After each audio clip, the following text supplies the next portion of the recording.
Muito bem, nesta semana o 360 preparou uma série de entrevistas com alguns dos mais renomados profissionais da estratégia e do marketing político, a nossa série Estratégia do Voto. Na pauta, o atual cenário da disputa à presidente da República, ainda uma pré-campanha, os erros e acertos desses nomes que estão colocados como pré-candidatos e o que pode fazer a diferença daqui em diante até você ir às urnas no dia 4 de outubro, dia do primeiro turno deste ano. A gente já recebeu aqui no estúdio da CNN em São Paulo Lula Guimarães, Duda Lima, Jorge Jerez e hoje nossa conversa é com o Felipe Soltello, consultor e estrategista político. Além do histórico de militância político-partidária no PSDB, Felipe Soltello foi secretário estadual de Juventude, Esporte e Lazer em São Paulo e há mais de 2 décadas também atua no setor privado e comandou campanhas eleitorais como as de Simone Tebet, a presidência em 2022, e as dos prefeitos Bruno Covas, em São Paulo, Arthur Henrique, em Boa Vista, entre outras campanhas e disputas Brasil afora. Meu caro Felipe Soltello, muito obrigado, um prazer recebê-lo aqui nessa nossa série. E quero puxar um pouquinho da sua experiência em 2022 e trazer para cá, porque, enfim, de novo estamos vendo Lula como agora presidente, não mais como um candidato fora do governo, disputando contra um candidato, um pré-candidato da família Bolsonaro, agora o senador e filho do ex-presidente Jair Bolsonaro, Flávio Bolsonaro, PT e PL mais uma vez. E você, quando esteve na campanha de Simone Tebet, disputou pelo MDB, hoje ela está no PSB, e tinha alianças, por exemplo, do PSDB e Cidadania, daquela federação, tentaram quebrar essa polarização e se colocar como a terceira via.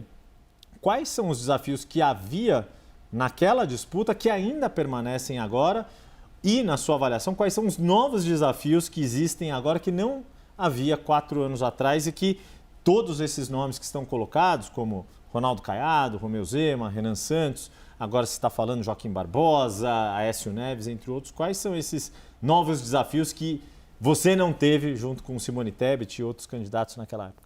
Bom, boa tarde a vocês, obrigado pelo convite. Eu acho que o cenário é um pouco distinto, né? Em 2022, você tinha uma dificuldade muito grande do eleitor escutar. Estava muito preso na loja da polarização entre Bolsonaro e Lula, a gente vinha de uma pandemia, de um comportamento polêmico do presidente, de uma situação mais radicalizada, vamos dizer assim, né? E de um presidente da República mais popular da história que vinha da prisão. Então era uma situação bastante sui generis. E a campanha da Simone foi uma campanha política, que colocou um posicionamento, mostrou que era possível se colocar de uma forma distinta.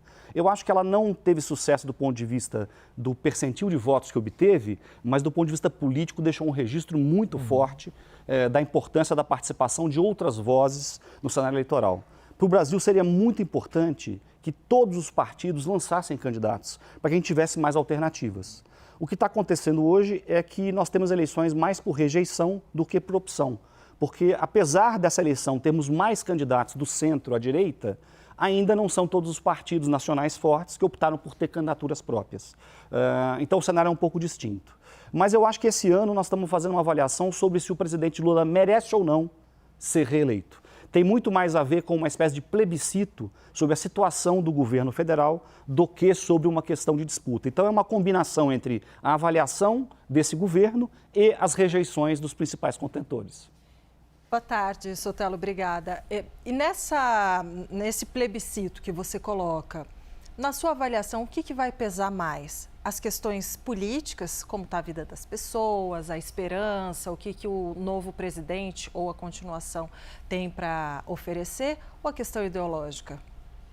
Olha, esse voto, vamos dizer assim, afetivo por questões morais, ele tomou uma proporção muito grande com o advento das redes sociais e com a polarização, vamos dizer assim, mais radicalizada que nós estamos vivendo, que transbordou o cenário da política para o cotidiano das pessoas, né?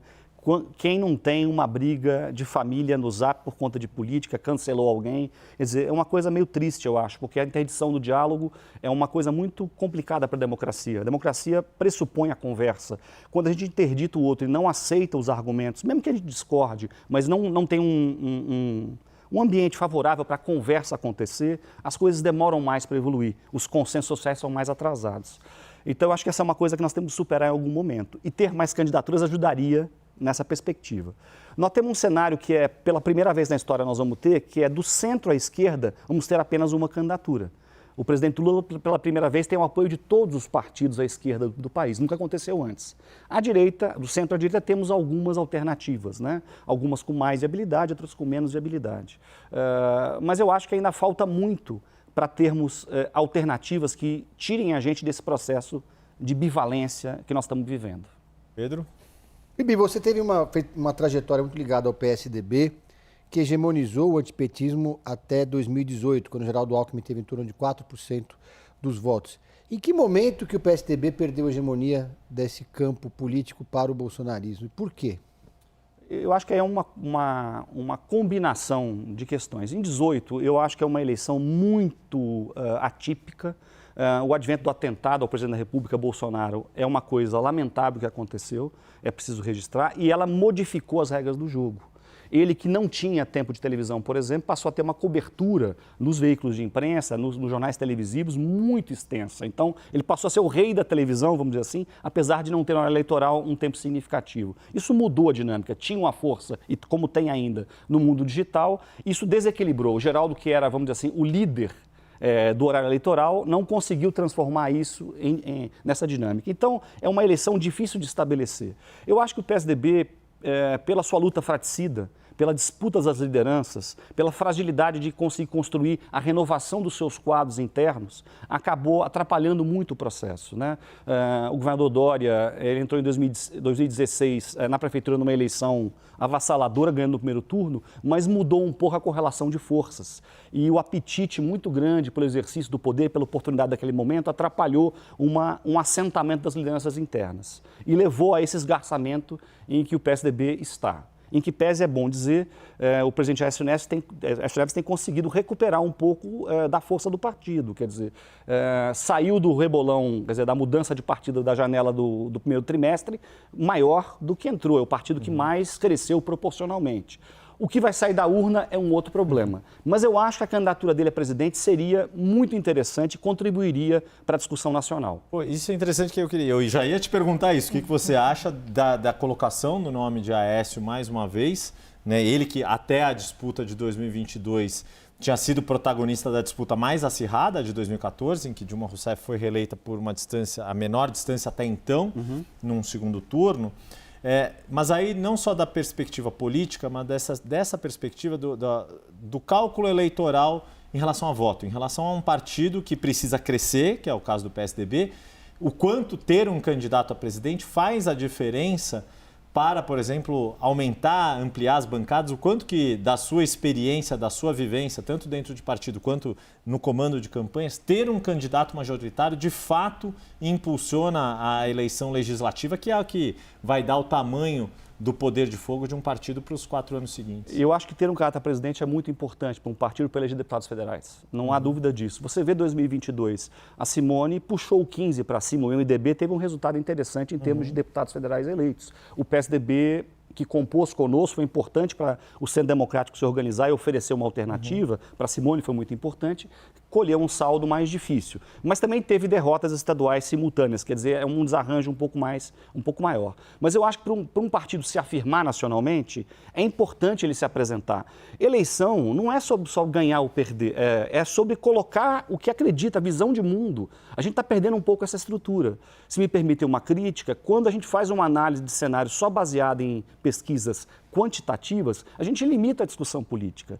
Eleição é para colocar visões de sociedade. Então, os partidos deveriam fazer isso, né? O PSD, depois de um tempo, de 14 anos de existência, está colocando uma candidatura, isso é muito importante. Seria bom que o MDB colocasse um partido nacional tão importante, tão decisivo para o Brasil, 60 anos de história, né? Mas optou de novo por não ter uma candidatura. Então, era melhor que o Brasil tivesse mais alternativas. Acho que o eleitor gostaria disso. Me parece que o eleitor queria ter alternativas a essa polarização, mas não está enxergando ainda uma candidatura que pudesse mudar o processo.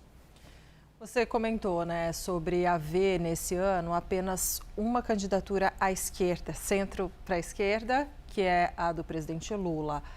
Minha pergunta para você é a seguinte: se o presidente Lula não vencer a eleição, como você vê o futuro da esquerda no Brasil?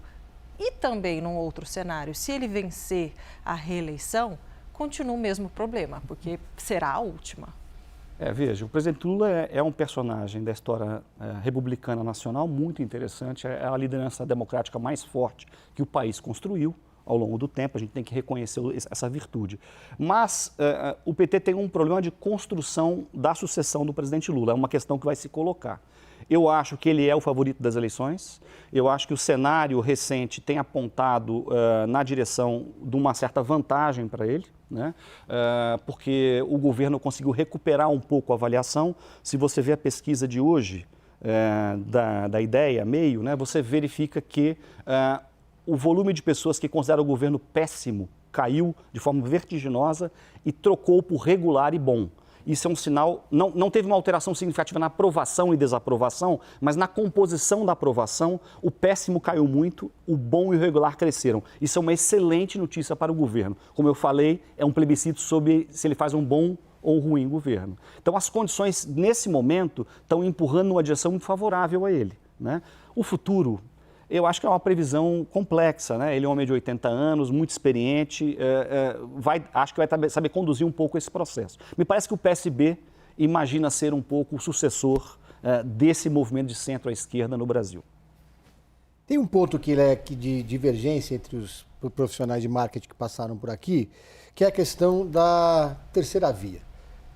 Tem um fenômeno histórico nas eleições, nas semanas finais, que é o antipetismo de chegada, que levou João Dória a ganhar no primeiro turno, inclusive em 2016.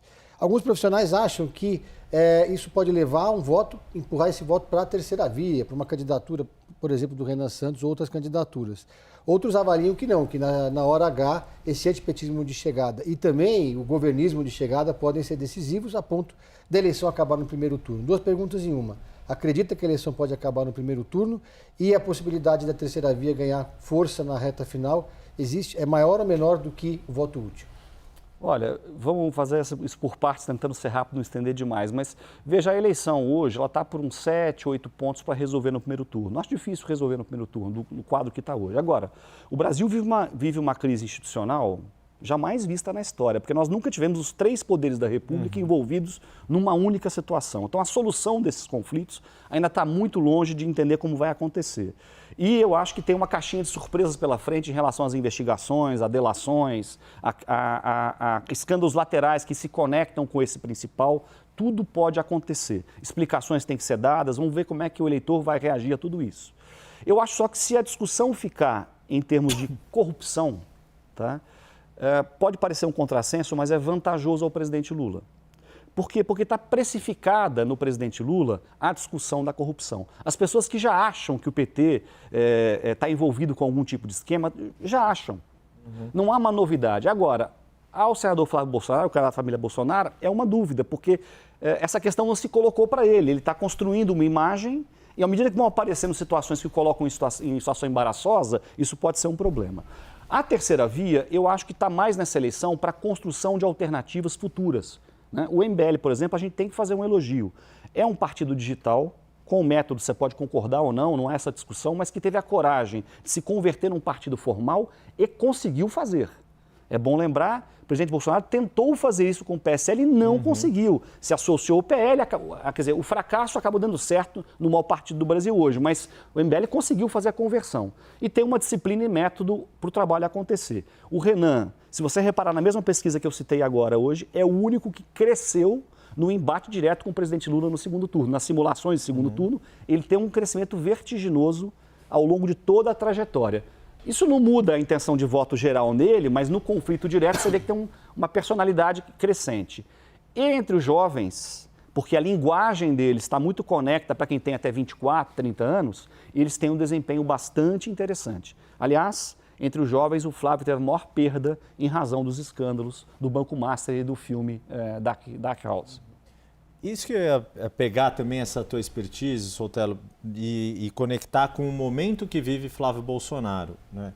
Como é que você avaliou a forma como a pré-campanha foi atingida por essas revelações das mensagens de Flávio diretamente enviadas ao ex-banqueiro Daniel Vorcaro e esse processo agora de reformulação da equipe? Com a chegada de Eduardo Fischer, de Alexandre Outramari, agora provavelmente aí prestes a ser oficializada também a inclusão do jornalista Fábio Portela na equipe. Como é que você viu a forma como a comunicação de Flávio Bolsonaro e do próprio pré-candidato reagiram e estão reagindo ainda a essa questão toda do Bom, em primeiro lugar, acho que a campanha da família Bolsonaro ganha um reforço muito importante, porque Fábio Portela e Ultramares são profissionais de altíssimo gabarito, com bastante experiência e têm a contribuir, né? Então, vão dar sua contribuição, vai melhorar a acuidade do trabalho.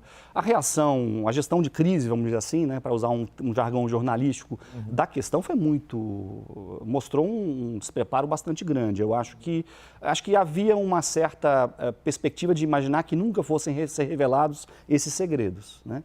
O que me surpreende, porque, veja, se a gente tem um ditado popular que diz mentira tem perna curta, com o mundo digital, com rastreabilidade, com Pix, esse universo todo que nós estamos vivendo, a perna é mais curta ainda, né? Então, eu acho que me pareceu um pouco despreparado para poder enfrentar essas situações. Mas agora, essa mudança na equipe dele, ele vai ganhar pontos porque é gente tarimbada e com capacidade de trabalhar.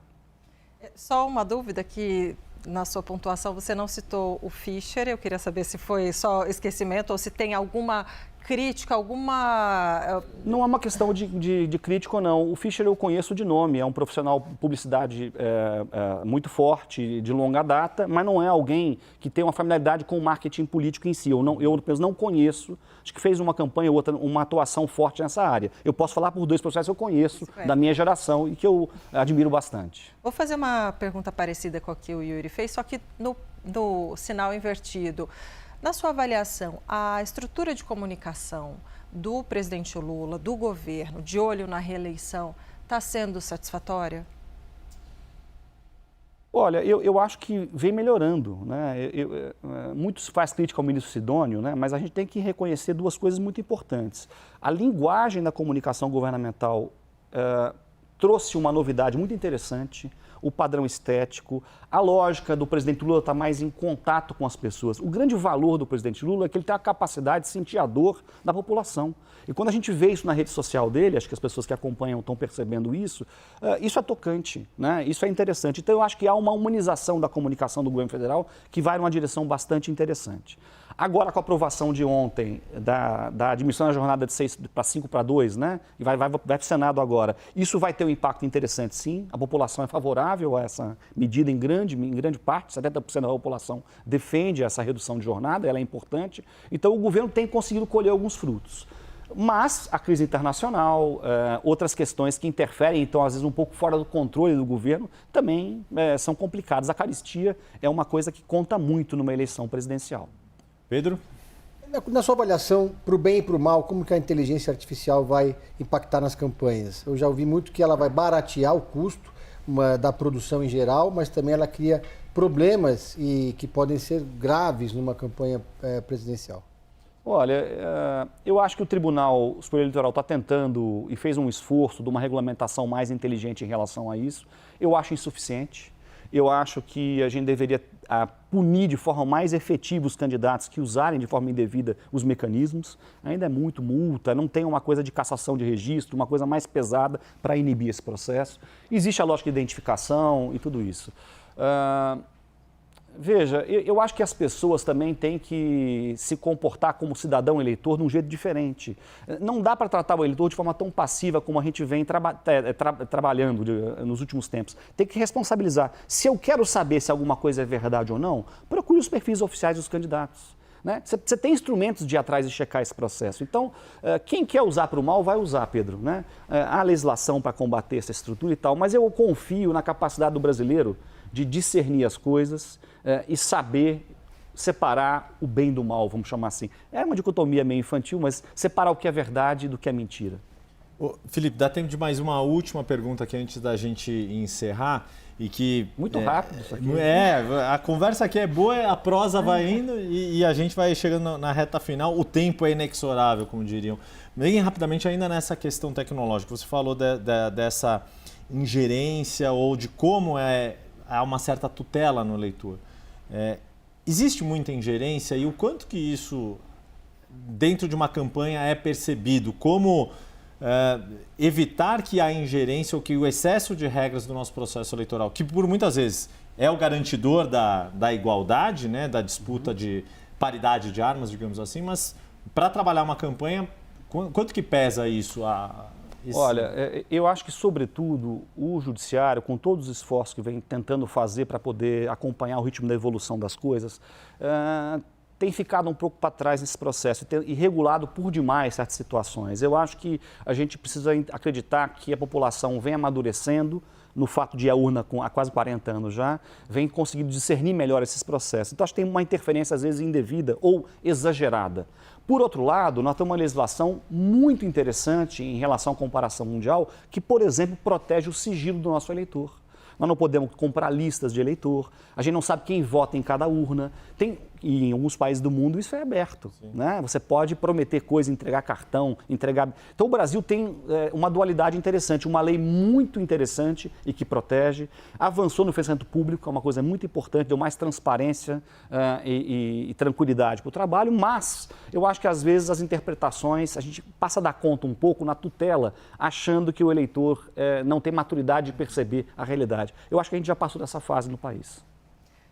Muito obrigada pela conversa, que passou tão rápido, foi ótima. Nós conversamos com Felipe Sotelo, consultor e estrategista político. A gente já deixa aqui o convite para você voltar. Muito obrigada. Vai ser um prazer, muito obrigado. E obrigada também Pedro Venceslau, que participou dessa entrevista conosco.